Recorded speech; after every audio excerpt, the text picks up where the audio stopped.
pense que la vallée de la Dordogne, c'est le mélange des genres. On est vraiment dans un territoire qui est extrêmement varié, avec du causse, des champs de maïs, des petites îles qui apparaissent sur la rivière de la Dordogne et qui disparaissent 2 heures après, des petits bancs de sable sur lesquels dardent les rayons de soleil en fin de journée.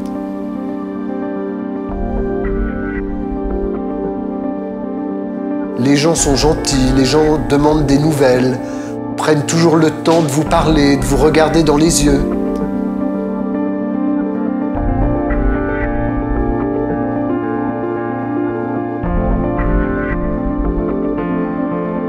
C'est très apaisant comme ambiance.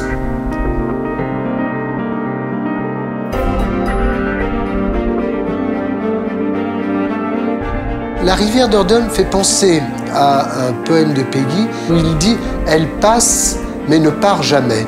Et c'est un peu d'ailleurs l'image de la vallée de la Dordogne, qui est une région qui bouge, mais où il y a des valeurs qui sont très pérennes.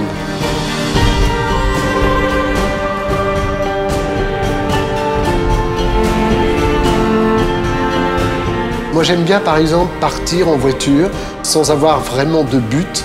On découvre toujours des hameaux, des villages qu'on ignorait.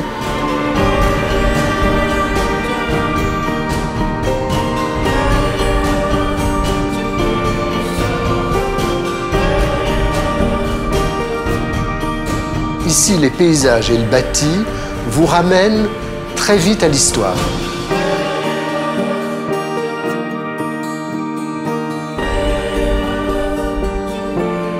Il y a des châteaux de plaisance et puis il y a des châteaux qui avaient une vocation purement militaire. C'est notamment le cas de Castelnau, qui est un château qu'il faut voir en fin d'après-midi, quand le soleil se couche sur ses murailles rougies. Le château est flamboyant. C'est vraiment un très très bel endroit.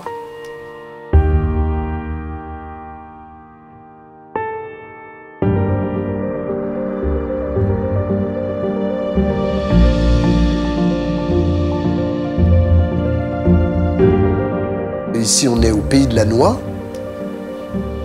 Il y a une noix qui est très recherchée pour l'huile de noix qui parfume nos salades. Et c'est tout de suite, dès que vous mettez 2 gouttes d'huile de noix dans une salade, vous avez l'impression d'avaler un champ de noyer. La diversité est concentrée. Donc sur 1 km², on passe des champs de noyer aux rives de la Dordogne, à l'aridité du Causse et au souterrain des grottes.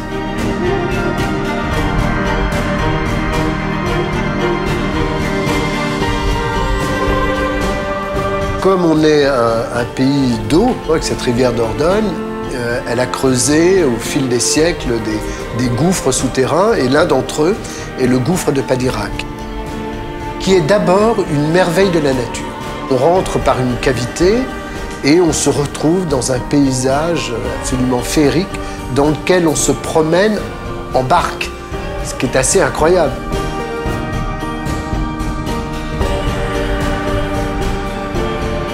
L'été, les paysages s'enveloppent de musique.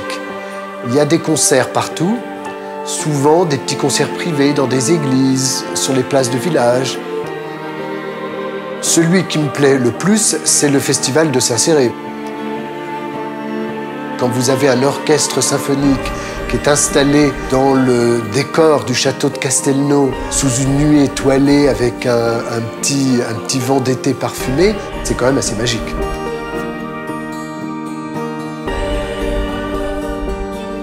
On a une vie ordinaire, mais dans un cadre extraordinaire.